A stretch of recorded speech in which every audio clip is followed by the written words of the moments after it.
afternoon, ladies and gentlemen. John Schrader, trespassing allowed. Here, look, I even have a cup. If you're confused on the allowed part, A-L-O-U-D, understand there's only one A and one L in my allowed. If I try to read your mind or understand your brain, that's the psychology minor in me. Honestly, I did not come up with those. That was a brilliant lady, Emily Schuster, my producer, she's really my common sense person, kind of like my wife. She's kind of my common sense. She's the one that when I start going into way crazy, silly tangents, she slowly kind of reels me in. Went outside today to do the walk and realized at 19 degrees with a lot of wind, I think I'm going to stay inside today. And why don't we spend part of the day talking about the very beginning? I want you to believe that you quite honestly can be in complete and total control of your life. What do you mean by complete and total control of my life? Do you realize that when you are working for someone, another company, you're punching a clock, or you're waking up at 7 o'clock to be there at 8 o'clock, and then you get off at 4 o'clock or 5 o'clock or 7 o'clock? Do you realize that during those 8 to 10 hours, as much as you want to be in control of your life, you really kind of have to answer to someone? It occurred to me during my sabbatical a few years ago that when you are working for someone else, a third of your day, okay, because you're probably sleeping 6 to 8 hours, you might have 4 to 6 hours after your commute to kind of get to do what you want to do. For those 8 to 10 hours that you're working for the man or the woman, there's a lot of really amazing female business ladies out there. You do not have the complete control that at a moment's notice, if something exciting comes into your mind and you want to do it then, you can't necessarily do that. Yes, owning your own business is going to require a few things. But one of the things I feel many people fail to recognize who don't own their own business is how much control you do not have of your life. 40, 50, 60 hours a week. Yeah, you're kind of existing, but you're existing in a bubble that says you can't go beyond this part. If you have a sudden eureka moment and you want to go out and you want to test this theory and you need 4 or 5 hours, or you need to leave the city for a while, or you got to ask permission. You got to knock on your boss's door. Hey, boss, by the way. Got a good young man that we wanted to go do some snorkeling with centipedes. We want to go snorkeling at Crystal River with manatees next week, okay? If you ever got to snorkel with manatees, especially during the birthing season in Florida, it's pretty cool. You are literally right next to these humongous animals, and they have just had their babies recently, and they just want to come up and they just want to rub noses with you. Called the one gentleman, hey, we got one more space. Gosh, I would love to come, but I can't make it. I've got to finish some work on this golf course with, not this golf course, but that golf course. Long story short, one of the things you'll find about business owners, why they're feeling usually a little bit empowered, is because every single day they have control of their life. In other words, if I am supposed to go visit somebody that day, and then somebody calls me and says, hey, do you want to do this? And I can either, one, change the appointment, or two, if I've got good, solid employees, hell, they can go to my place. Rule number 2 or 3 or 4 of why should you own your own business is because you have 24 hours of complete control of your day. Let that sink in a little bit. Next time you want to do something so bad, but you have to ask permission. And because it's the 4th time that week, you're pretty sure you don't get to do it. One of the advantages of owning your own business, okay? When did I realize that I was entrepreneurial? Let's go there first. The age of 5, we are at a family reunion. The Scheller family reunion. You're going to hear me talk a lot about the Schellers. What a great family they were. They knew how to have a lot of fun. So at the age of 5, somebody heard that I had been singing the song, You Are My Sunshine, okay? And yeah, I sang it because my dad sang it to my mom, and I kind of like, you are my sunshine, my only sun. Okay, that's all I'm going to sing because you heard me sing a lot yesterday. At the age of 5, I find myself on a picnic table at the park, surrounded by a whole bunch of my relatives, singing You Are My Sunshine. Maybe 2 or 3 verses, I can't remember. But sure enough, and I don't know who started this, but the next thing I knew, there was a cup on the table, and people started putting money in the cup. Okay, it wasn't 20s and 10s and 50s. It was probably quarters, dimes, and maybe an occasional dollar bill.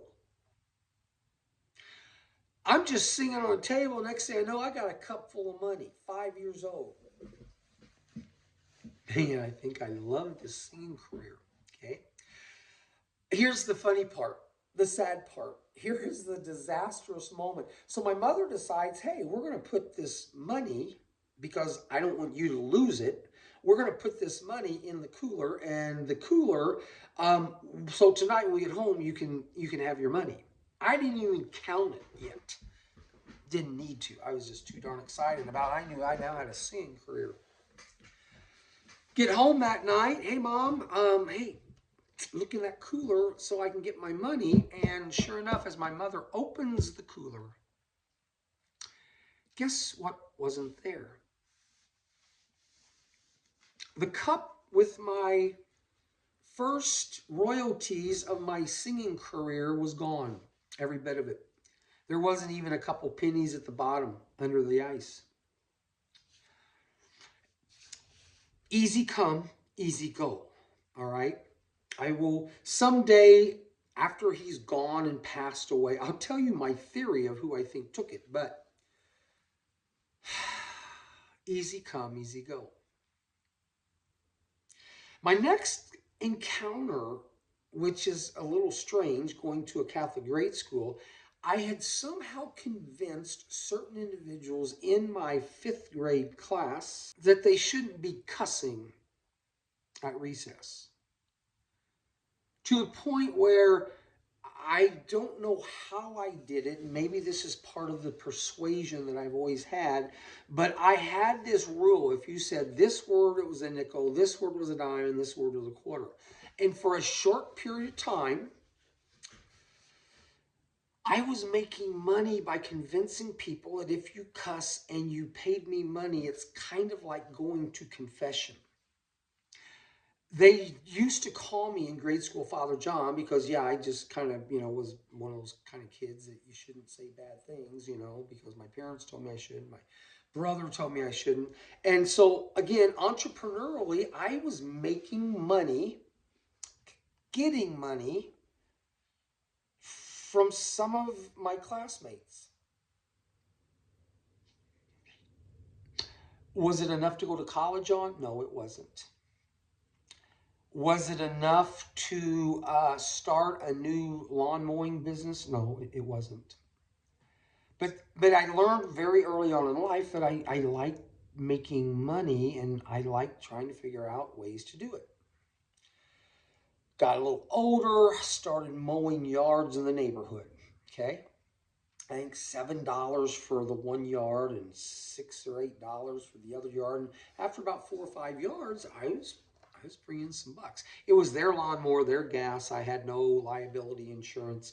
All I had to do was show up, start the lawnmower, cut the grass, do a little trimming. College came, and suddenly I was at that time in my life where, I've got to figure out what the heck am I going to do with my life. At some point, I'm still living at home, which was kind of nice. And back then, college wasn't terribly out of control expensive. And yes, I did join a fraternity. That cost a little bit of money. But all through that time, I began thinking, okay, what do I want to do with the rest of my life? One of the things I'm going to try to do in this podcast, I hope you understand, I'm going to try to work with real numbers. You hear me talk a lot about Dave Ramsey, and Dave Ramsey, I listen to him a lot because when I was always in my truck going from one job to the next or whatever, Dave Ramsey was always on in the afternoon. So when you hear me talk about the types of ideas that Dave Ramsey really pushed, why not? He sounds like a pretty smart guy. I mean, we're about the same age. He's in a much different business than I am, but his whole theory about have as little debt as possible, don't spend money on stupid things, it kind of made sense to me. In fact, I tell people that really, I think me and Dave had the same theory on about 95% of his ideas. And so let's just follow some of them. Starting my business, many people have asked, so how in the world did you decide when you were getting out of college with a degree in communications and a minor in psychology, what in the world made you go out and start pushing lawnmowers around Evansville, Indiana? If you haven't heard this story, here's the quick and easy. I was doing it part-time for a couple years with my friend who eventually became my attorney, and you'll hear the story on Mr. Helfrich. So every Wednesday, when I wasn't working for Dyke Brothers Construction, which I was working for them during college as a yard bird, a few hours a week, every Wednesday I got to work with this gentleman, and we were mowing a condominium complex in Evansville. Woodland condominium. Never heard of it before, never seen it before. It was tucked back in this little cove by the Evansville Country Club, one of the renowned golf courses in the city. And as I was mowing this property every Wednesday, and then we would jump over from Woodland condominiums to Northampton condominiums, Guthrie May, a major developer in Evansville. I just wonder, what is he making every Wednesday that we're cutting? I became kind of those individuals that I'm never really afraid to ask the question of anyone. Because there's a wise man that once said, all they can do is say, no, John, I'm not going to give you the answer, right? But while I'm doing this Wednesday gig and making more money per hour than I'm working at the construction company, I find out one day how much they are getting gross for mowing that property and the other property. It was a lot of money. I thought man, if he can make this much money at this place just pushing a couple lawnmowers, running around with a weed eater, and occasionally throwing this loud blower on my back. I didn't really have a real plan of what I wanted to do after college. I knew there was going to be a number of different jobs out there I could go after. But I don't know, maybe this entrepreneurship, maybe this owning my own business, maybe this made some sense. I mean, I made money singing on the table. I made money cutting grass around Evansville. I even babysat a couple times for some people, in my neighborhood. It was more about the food I could eat versus necessarily how much they were paying. I think back then it was $2 an hour, $1.50. I could eat a lot more than just $2 an hour. But I remember going to the owner of this mowing maintenance business and saying, hey, in about 4 to 6 weeks, I'm going to be graduating. And when I do, there's a very good chance I'm probably going to be moving on. Because by that time, I was now working for this company full time because he made me a really good deal. And so I was now mowing this piece of property throughout the entire year, and the other properties that he was doing. Mostly commercial. We had 1 day of residential. But he comes to me and says this: have you ever thought, John, about owning your own business? And I'm like, well, I don't know. Why do you think I would want to own my own business? He says, well, you just seem like the kind of person, I think you can handle it.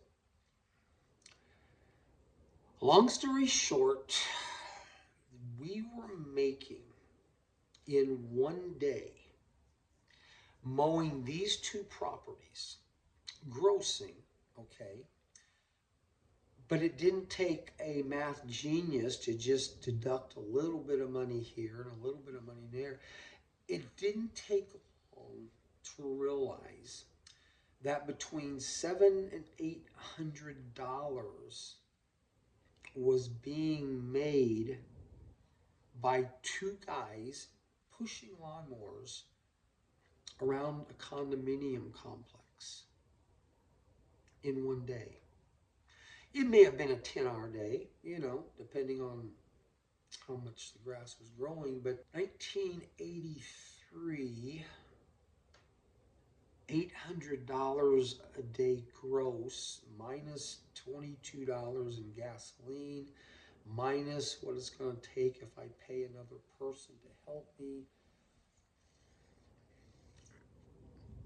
Started asking some of my fraternity friends, hey, this engineering job you're going after, this accounting job you're going after, this marketing job you're going after, what are you making a week? Any idea what you're going to be starting out at, Kept hearing these numbers like, I'm going to be at about $400 a week. About $450, $500, couple benefits. Didn't take long to realize that in 1 day, I was going to be making potentially as much as many of them were going to be making in a week. The research that I did, the amount of time I spent on, okay, on average, how much gas per that day is costing, how often do I have to change a lawnmower blade, how often, and if I pay a person X number of dollars an hour for 10, that wasn't all of it though. There was another huge incentive. I was mowing a property that housed some of the biggest and best business owners in the city of Evansville. I was spending 8 to 10 hours in an area where these people in this condominium complex at that time was probably the nicest condominium complex in the entire city. So I'm going to be this close to men and women who know how to make money in a business. I think you've heard me talk a little bit about John Newhouse, owned Ski Double Cola. So my first thought was, not only can I make some money here, I just might be able to gain some incredible insight on how to run a business. I'll bet you one of these guys, I could show them my business plan, okay? And I'll bet you they have more quality information than my local banker, than my local brother-in-law, than my local family who's never owned a business in their life. Don't get me wrong. When I told my parents as I was graduating college, I think I'm going to start a mowing business, because back then there wasn't really much heard about starting a mowing business. There were some eyes rolling. There were some those, yeah, John, if you really think you know, because you can always, if it doesn't work out, you can always go work for somebody, right? When you decide to start your own business, understand that formula I keep telling you about. That formula that for me worked almost every single time. Do I want to work hard? I really hope so. Why do I want to work hard at something? Because I am doing something I love, the passion. I wanted to be outside. I loved being in Mother Nature. I loved every day coming outside and spending the entire day outside. I didn't really do well with those little odd jobs I did inside. They weren't that easy.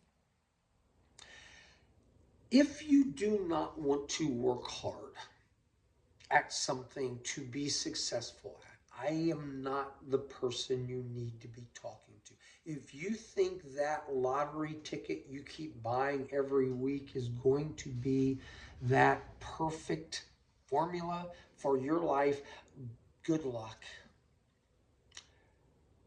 I don't want to work hard, but I want everything. If you've got that philosophy, there's obviously somebody out there that you could probably go to their website, and for a certain amount of money, they're going to tell you how you can do that. If you find it, just send it to me. I'm just kind of curious. Working hard at something you love doing doesn't feel like work. I was in a Servants Incorporated operation one time where I think I told you I'm basically taking pieces of cardboard and I'm gluing them, and an 8-hour day felt like about a 24-hour day. Find your passion. Figure out what it is that you do, that you can do for 12, 15, 20 hours, and you just can't wait to get up the next morning to do it again. It's not going to happen immediately. Yes, you're going to have to play with those God-given talents that you have. But for me, staying physically active throughout the day was not only not going to hurt my body, it was going to continue to help me to have a body that at the age of 64, I still like going out every day and doing a few hours of really active work because my body is still feeling pretty young. I don't know if that's genetics. I don't know if that's just something that is working within me. How much of that is mental? How much of that is physical? But starting your own business, as I've told you before, is you've got to understand and know a little bit about math, okay? Every time I ask somebody, hey, what school do you go to? Second question, what's your favorite subject? If I get math within the top 2 or 3, I am patting them on the back. You know what? Great. That math, if you decide you want to be your own boss someday, that math is going to really come in handy a lot. You hear me talk about confidence, patience, and respect, and the confidence I had in taking the $3,000 that I had saved up during college, and I know that probably sounds a little bit bizarre. I came out of college with $3,000, no debt. Part of it I lived at home, part of it I had a job, part of it I was just kind of, not really stupid with money. I still took some vacations. I still had a lot of fun.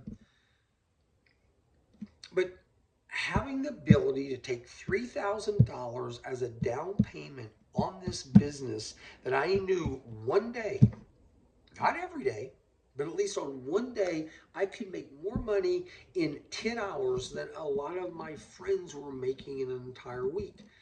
Yeah, there were customers we had that were apartment complexes or businesses that the return on investment wasn't quite as good, but every single one of them were super profitable because we kind of had a simple plan. I don't want to get a whole lot into gross and net today. We will, and please understand there's a huge difference there. But once again, I could start dreaming exponentially at the age of 25, 26, because I understood that if I could do this with one lawnmower or two lawnmowers, what could I do with 10 lawnmowers? What can I do with 15 or 20 employees who I could treat with respect, that they could help me along? And who knows, someday I could help them maybe start their own business. But one of the big things that I found in business owners who were making good money on some things, there were two types. The ones I knew probably the best were the ones that were very similar to me. They started out with nearly nothing. Their entire office for me was a pickup truck, two lawnmowers, a weed eater, a blower, and maybe a tarp to cover up the lawnmowers. They started out so small that if all went wrong, they weren't going to be in a lot of debt. What's frugal? You hear, you look on the computer and you look at some of these people that are extremely wealthy, extremely successful, and you see the word frugal. Frugal. Why do you need to be frugal if your business is doing well? Is my business every year going to do as well as the year before? If I've got a 12, 15, 25% net profit, am I 100% sure every year that's going to happen? No, absolutely not. I can tell you the part about the one year when, man, we were just kicking butt. I mean, now we had 2 or 3 crews. I mean, we're mowing humongous apartment complexes. We are now using equipment that's a little bit bigger and better than lawnmowers. And guess what happened? June, drought time. Drought occurred. A drought. The grass was no longer growing anywhere. Southern Indiana. John, we don't need you this week because our grass is all dead. John, we won't need you next week because our grass is all dead. I really wasn't planning on a drought. The summer of 2092, 93. Wasn't really planning on that drought. Hey, you know what? I know you like our service and we really like you guys. What in the world can we come and do for you? Can we paint some property of yours? Can we trim your bushes, your shrubs? Give me something my company can come and do for you. You don't even have to pay us the same amount, but I would really like to be able to do some things at your business that will allow my company to keep growing. Too often we have a couple good years and we go out and we just spend money like it's always going to be that way. It's not the case. Here's an example of being frugal. and this was just me personally, but it's how when you're frugal, you'll be surprised at what money's left over. Call it crazy, but I was in Rule King a lot back in those days, picking up something here, picking up something there. And back then, you could buy a Coke for a quarter, okay? And you could eat their popcorn for free. Okay, I love popcorn. My family's done popcorn all our lives. For 25 cents, my lunch was complete. 25 cents for the Coke, a couple bags of popcorn, talking to the girl behind the cash register. It was a nice lunch. Let me see if I can find my numbers here. 25 cents for lunch versus $7 for a Happy Meal. Okay? Just one example of being frugal. 25 cents versus a Happy Meal for $7. Let's say over the course of several years, I did that 500 times. One lunch cost me $125. 500 lunches. The other, the $7 Happy Meal, I think we're talking $3,500. What am I going to do with my $3,475 that I have now saved? I'm still getting the same satisfaction. I'm still full.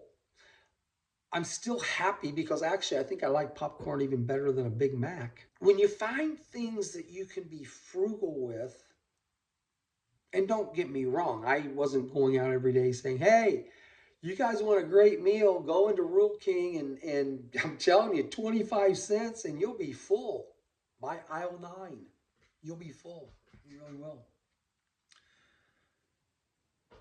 Here was another example. A lot of people who were in business and they thought they were doing pretty darn good and they had a couple good years and they had some of that extra money in the bank, you know, and again, this is me and my friend Dave, we agree on this. They felt like they had to go out and prove to the world that my business of growing llamas and selling them to South America, I don't care whatever your business is, I've got to show everybody how well I'm doing. So I want to buy that very nice, brand new, expensive truck. Contractor, okay, I'm now a building contractor. You know, I've been driving around in this older pickup truck. I now need to buy that really nice pickup truck that I can drive in and everyone says, man, John must be doing well. He's got that brand new pickup truck. Here's some fun numbers. What if instead of me buying that $50,000, $60,000, $70,000 pickup truck, because as people will tell you, I could get around just as easily in my $10,000 truck. I actually did buy one $10,000 truck that was new. What if I took that payment that I would have paid for the $50,000 or $60,000 truck? What if I took that payment instead and I took that $50,000 or $40,000? What if I put that into a piece of equipment that once I now realize I wanted to get into the landscaping business, what if I bought that piece of equipment that I could charge, let's just say $250 an hour? Okay. I don't necessarily need to go to the bank to get a loan for it, because instead of buying that expensive, cool, clean, neat pickup truck that all I would worry about was, when am I going to get a scratch on it, right?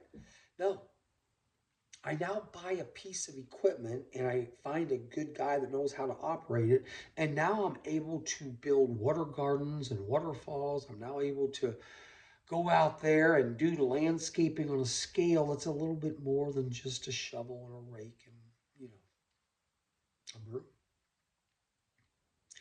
If I can now charge on average $250 to $300 an hour for this piece of equipment that isn't my nice truck that I look really good in 10 hours, that's about $2,500, right? If that thing's going 100 hours because I'm selling the right products to the right people who have the money to pay for it, that pretty truck that was costing me $300 or $400 a month that really didn't do anything for me but build my ego. Instead, that's a $25,000 flip. $250 an hour times 100 hours, okay? This is one of the things I want to try to push on new business owners. All you have to say to people who ask you, how well are you doing? All you've got to tell them is, we're moving in the right direction. You don't have to give them any details. I'm giving you some details today just because when you look at those numbers, I bought that brand new truck because I needed to be proud of the work I was doing, and I wanted all of my college friends to realize, oh God, okay, now, yeah, he must be making money because he's got that really nice new truck.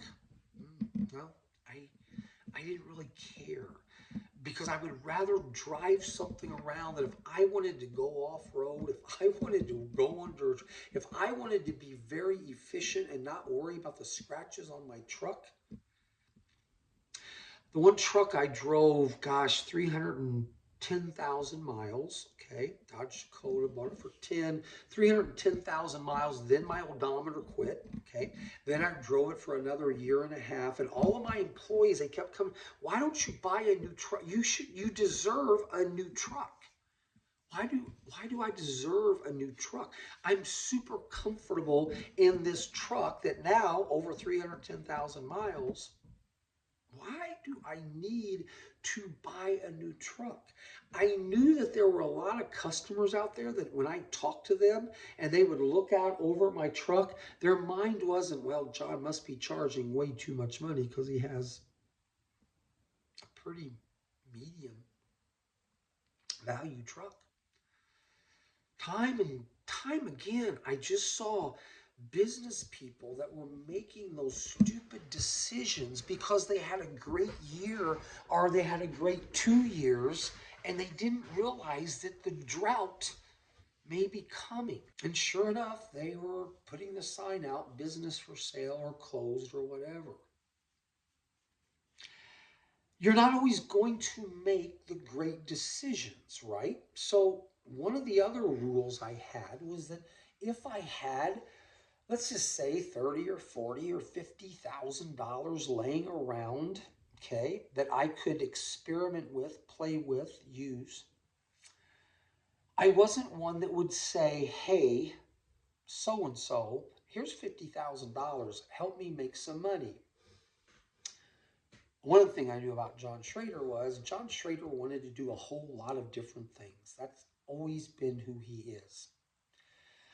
I want to do 1,000 different things in my lifetime, okay? Starting with singing on the table at the age of 5. I want to do 1,000 different things because I find that every time I do something different and fun, it just kind of enlightens me. So I had a rule. Hey, John, would you like to be part owner in a bar? Hey, John, would you like to be part owner in an oil business? Hey, John, would you be interested in starting up a chemical company? Hey, John, looks like you're doing well. Would you be interested? So I kept getting all these people that suddenly they were coming to me and they had ideas. Okay. That bar idea is kind of cool because right now, this is right about the time this little series called Cheers. I don't know if you ever heard about it. Woody Harrelson, Cheers, Sam. Everybody wanted to have their own bar. Can I get into the bar for five or six or $7,000? Yeah, yeah. We've got like seven or eight of us, and we're oil deal. I don't know much about oil, but Jed Clampett, shoot, get oil. Chemical company, well, it kind of goes along with the mowing company and the landscape company. And so I made a decision that I'm not going to be losing $50,000 on an oil company that never sent me a single check because I didn't have any control.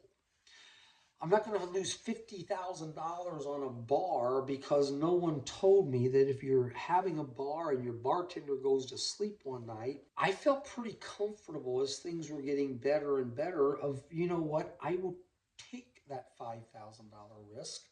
I may not have the ability to do as much research as I did with the mowing company. And yeah, amazingly, my partnership percentage of success was about 70%. You know, he will warn you, and it's not a bad idea. Be very cautious about partnerships.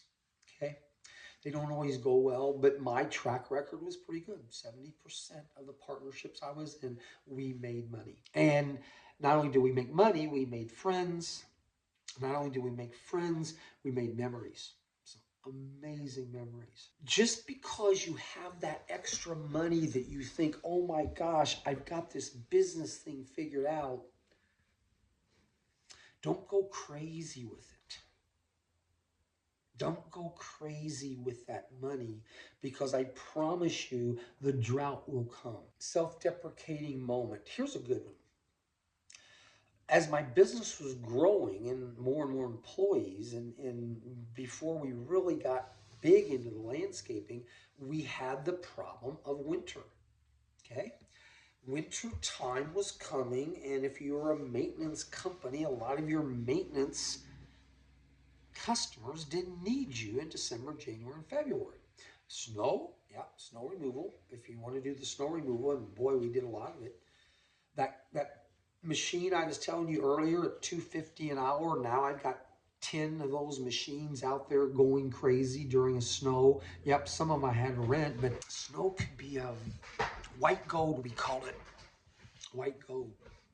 But I had a earlier idea that, hey, I know how to keep ourselves really busy in the wintertime. I'd be driving around, I'd see all this smoke coming out of people's, houses through their roof called a chimney. Saw this commercial about this company, chimney sweeping. We will do chimney sweeping in your house. Oh my God. I remember I was up at 1 o'clock in the morning. It was eureka. I figured out the perfect plan for the wintertime. Called a guy I knew. Hey, what do you know about your swimming business? Hey, John, just so happens I'm thinking about getting out of my chimney sweeping business. Would you like to buy my chimney sweeping business? I just couldn't believe it. It was like God had answered my prayers. Didn't have to buy it for a lot of money, and to do a little research, I actually went up to Indianapolis and worked for the president of the Chimney Sweep Association of Indiana. I didn't even know there was one. But yeah, I went up there for a couple of weeks and worked with him, and he told me the good, the bad, and the ugly, and all that good stuff. Here's what no one told me. No one shared with me that chimney sweeping for residents are done in the fall before winter comes, and in the spring after winter comes. You don't clean many chimneys during the dead of winter. I bought the company thinking that we would be busy December, January, and February, but no one shared that the busy time for chimney sweeping is as busy time for landscaping for the fall and the busy time in the spring. Someone forgot to tell me, probably because I forgot to ask the stupid question. In other words, yeah, it was one of those kind of quick deals that I didn't do enough research. And I just thought, oh my gosh, I have finally figured out the history of the world. Here's the good news. I didn't necessarily take my chimney sweep truck that was full of chimney sweep brushes and drive it into the river because I was so pissed off that I couldn't clean people's chimneys in the wintertime. Took a little time, and after I hired one of the individuals that worked for one of the chimney sweep companies, he informed me that there was more to chimney sweeping than just the chimney. There were industries, manufacturing industries, that had these huge humongous litho ovens, that these litho ovens would allow us for 9 or 10 weeks in the wintertime, whether we were in Evansville, Indiana, or St. Louis, Missouri, we were able to clean chimneys for about $100,000. It was different, no question. Kind of a tough conversation when, hey, I know you joined us as a mowing and landscape company, but would you be willing, if in the wintertime we don't have a landscape job, would you be willing to scrape some litho ovens? I promise I will pay you more. I will even put your name on a plaque that you were willing to take off your landscape shoes and put on some gloves and a soot suit. My point is that if you want to be successful in business, you better keep your options open. You want to be successful in business and you want to have dreams in the future that are going to be way out there. Keep your options open. The downside is, yeah, that was a perfect example of John didn't always make the right decision the first time. I did not spend $50 or $60 or $70,000 for that chimney sweep business because I was able to talk him into a dollar figure that I was comfortable with, and he was too. But had I put a whole bunch of ducks in that row, and I really truly thought I was going to be a chimney sweep man of 50,000 homes in Evansville or 10,000 homes in Evansville, wow, that would have been a disappointment. Too often I saw businesses that took these huge leaps because they just saw all of this money, all of this money. 67% of all businesses go out of business within 10 years. That is now the national average that I recently looked up. Back in my day, there was like a crazy number, like 75% of businesses would fail in the first 5 years. Smart people, intelligent people, hardworking people were going out of business because I don't think they were following CPR. I don't think they were realizing that someday the drought was going to come, and when it came, would you have enough money to get through it, one, or two, were you confident enough to go and say, hey, we're going to have to do something different today than mowing the property? Respecting your employees helps a lot when they say, hey, no problem, we'll do it. So today, one of the top 2 or 3 reasons I want you to seriously consider owning your own business, being your own boss, goes back to the original plan was you're going to have better control of your life. Doesn't mean you're going to have that $1 million in the bank to buy that $1 million house in 5 or 6 years. They're out there. Some people can do it. You'll hear some amazing stories. Talked to a guy the other day I was deep sea fishing with down in Florida, and him and 2 or 3 other guys, they threw $10,000 into a business. Many years later, sold it for about $47 million. I didn't ask, did that mean net, gross, or whatever, But there are so many stories out there that people decided, I want to be in control of my life every day, all day. Doesn't mean you're not going to have your 80-hour weeks. Doesn't mean that you're not going to have some days where you're going to come home and you're going to say, what in the world was this day telling me? But you know what? Tomorrow, I have the ability, if I want to, I'm just I'm just going to go in for an hour, tell everybody what to do, and leave and go do something that I either need to do for myself, or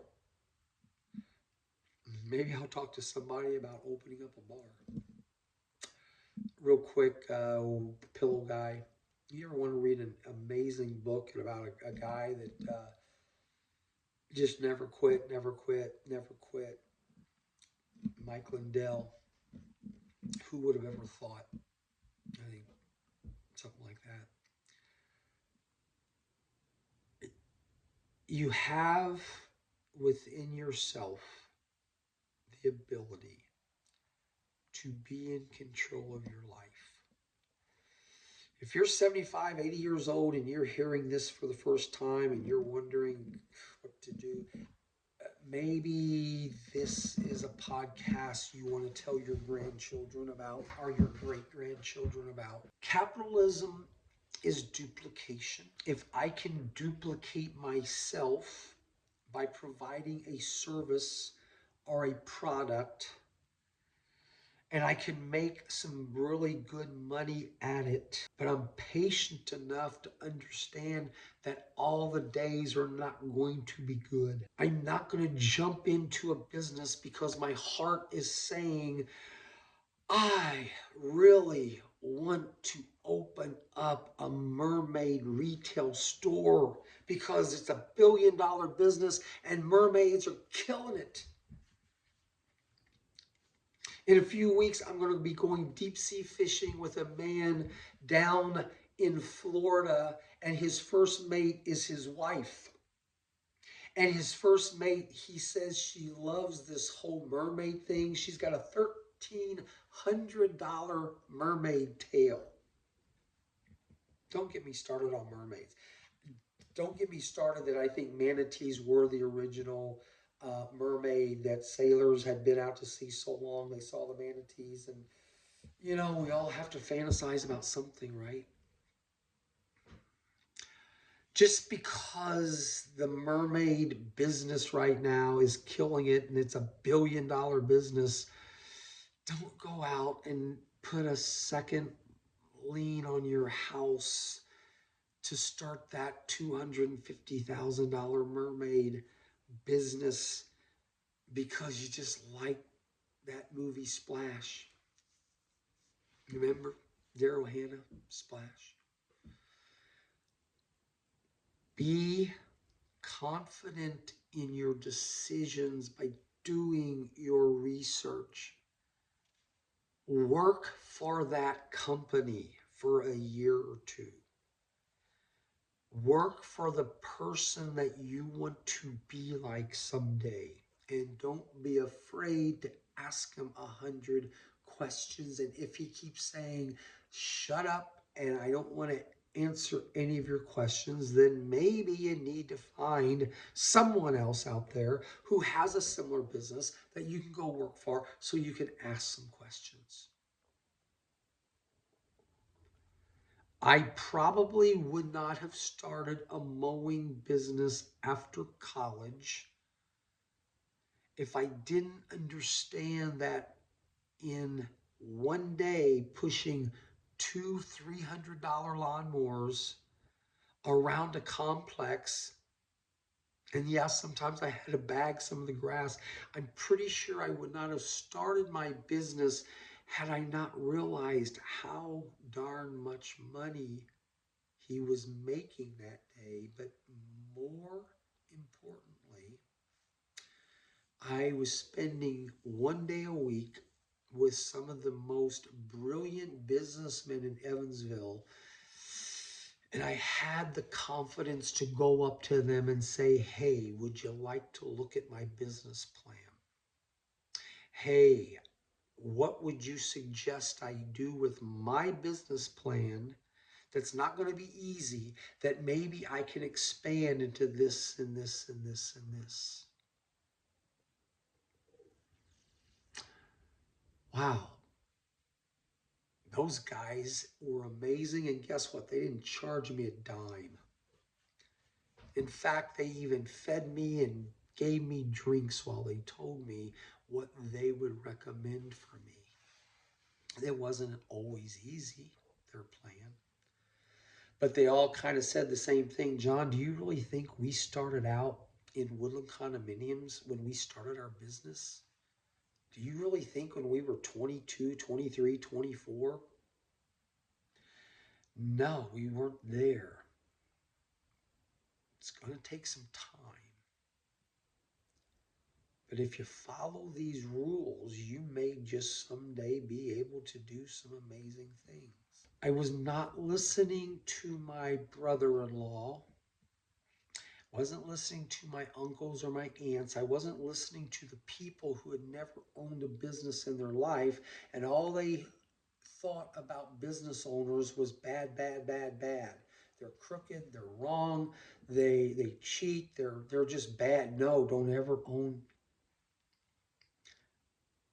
I didn't choose to listen to them nearly as much as I wanted to listen to a man who was selling double cola and ski to thousands and thousands of people because he had an idea, he had a dream.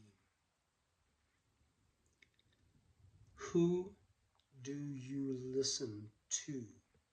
Where are you getting your advice? That Wednesday of $800 was not about the money. It was about the people I was around that I looked up to tremendously and had the courage to say, hey, what do you think of this plan? And then when they told me what to do, I didn't question them. I didn't necessarily like that it was going to take an extra 10 hours of my week to get to that point. But I can promise you this, it made a lot more sense talking to these amazing millionaires because they kind of proved their point. We sometimes want to listen to the person that's going to make our life easier because I just don't want to go there. When Mr. Ramsey and his people say to you, sell that $50,000 truck because it's not helping your bottom line, and you can take that $50,000 and do something a little smarter with it, you have to be the one who decides who you're going to listen to. And it was pretty obvious to me at the age of 23, just coming out of college with $3,000 in the bank, that I had now these men who were in their 50s and 60s and 70s who could come to me and say, okay, John, you really want to make it? You really want to have a life that someday you can build something in your backyard that not many people can build?